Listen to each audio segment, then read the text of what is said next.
Salvete Sodales. This is a guide for completing the pages 28 through 30 writing assignments, if you have not done those yet. There are 3 writing assignments within this one, Latin in daily life, the drill, and exercise 3. You don't have to do all of them to get full credit, just enough of them to show me that you understand how to do it and you can. But the more you do, the more points you will earn. So let's begin with Latin in daily life. These are the instructions. Pick out the words in the vocabulary with which the following words are associated. And the English words here are aquarium, dominate, multiply, and nautical, 4 English words. And then the Latin expression terra firma, which is used in English. So there are 5 words total in this assignment. Start by writing the word aquarium in your notebook. Go ahead and pause the video. Write the word aquarium in your notebook. Once you've written it down, scroll up to the vocabulary, or take a look at the screenshot in Google Classroom, and find the Latin word that most closely resembles aquarium. It's this one, aqua, water. All you have to do is write the word aqua next to the word aquarium. The purpose is to get you seeing and hearing Latin words in English words.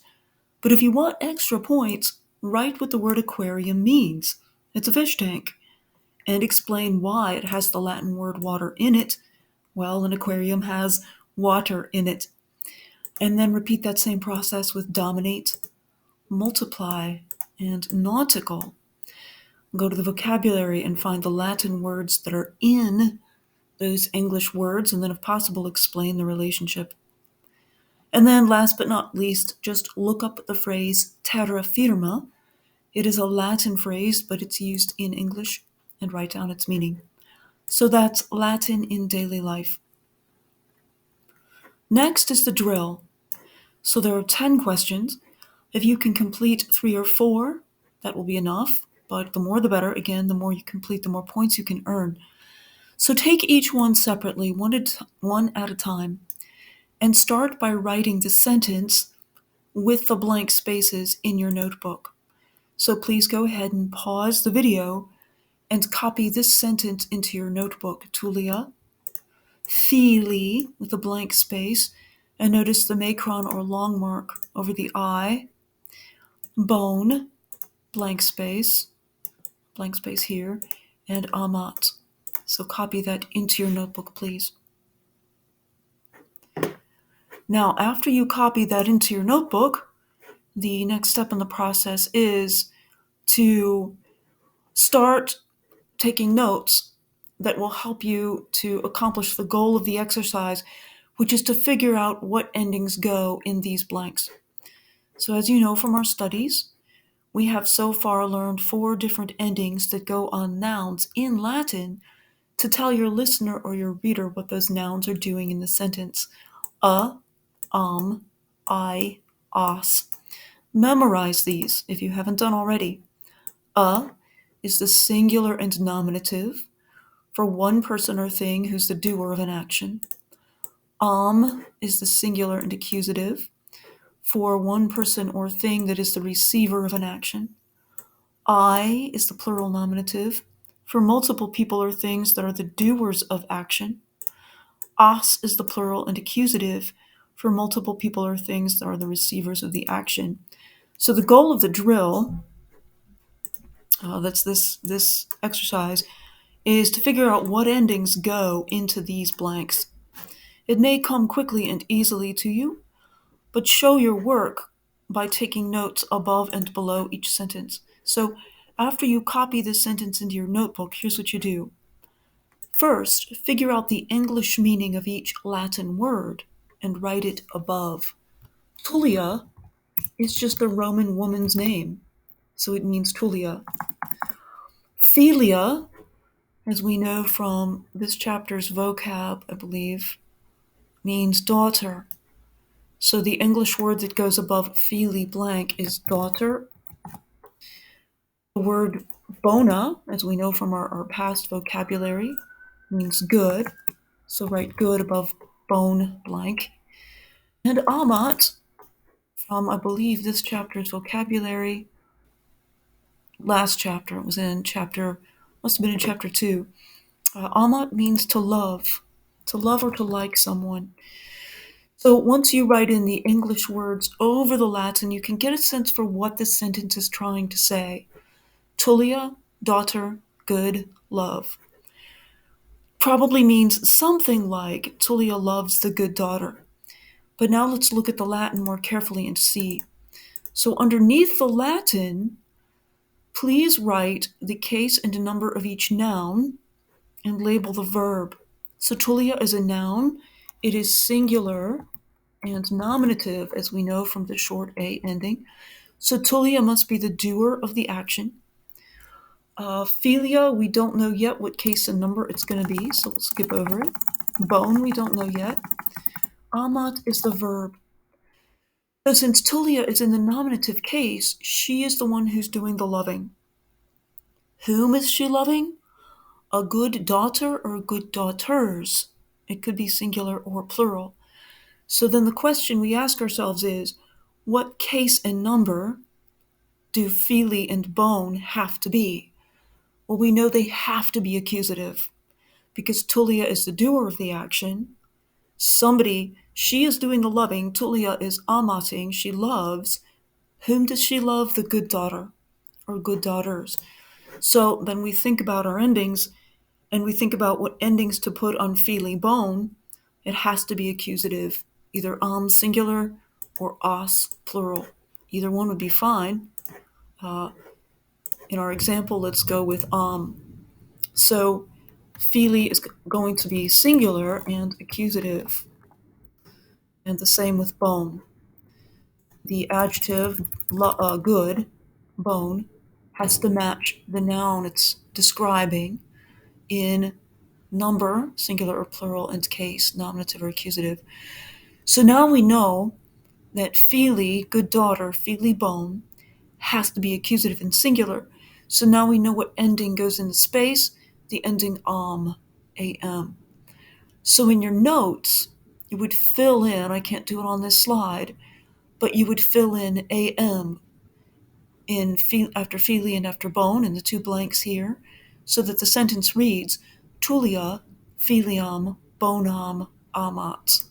So you would write that, just fill in the blanks in your notebook. You don't need to rewrite the sentence. So that's how to do the drills. So each drill is similar.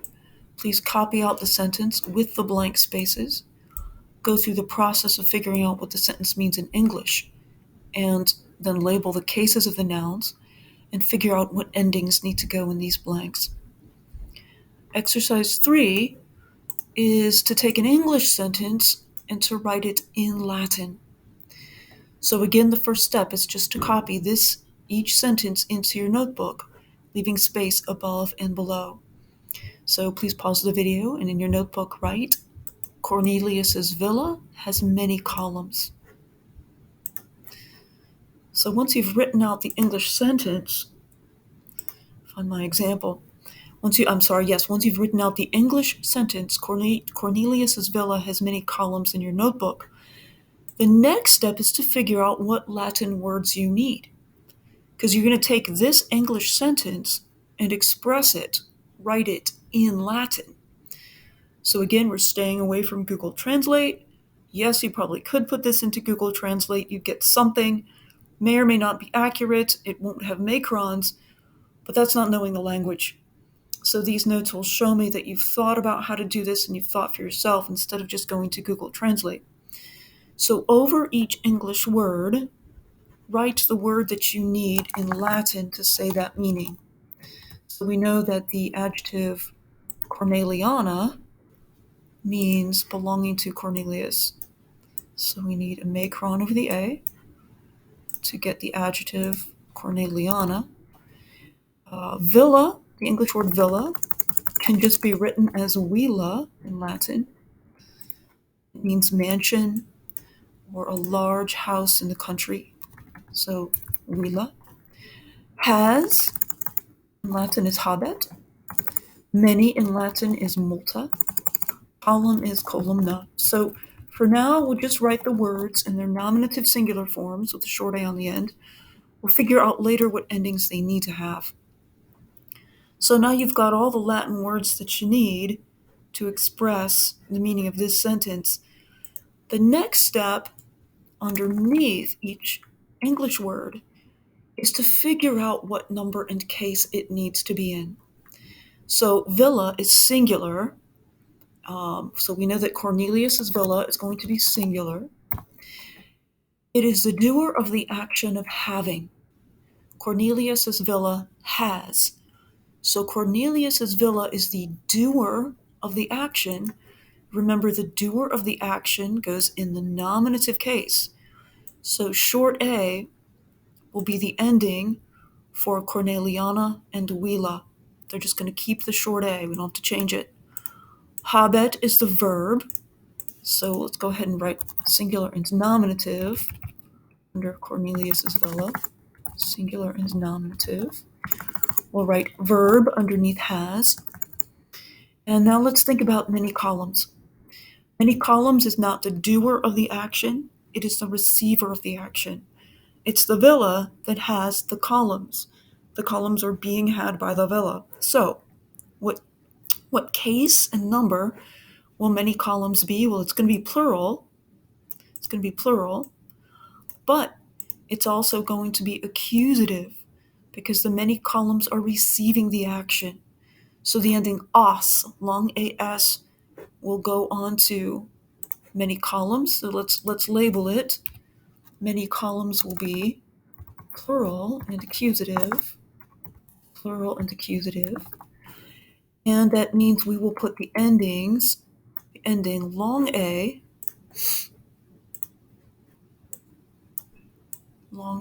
to get that from my special characters, pain in the rear, long AS, multas, column nas.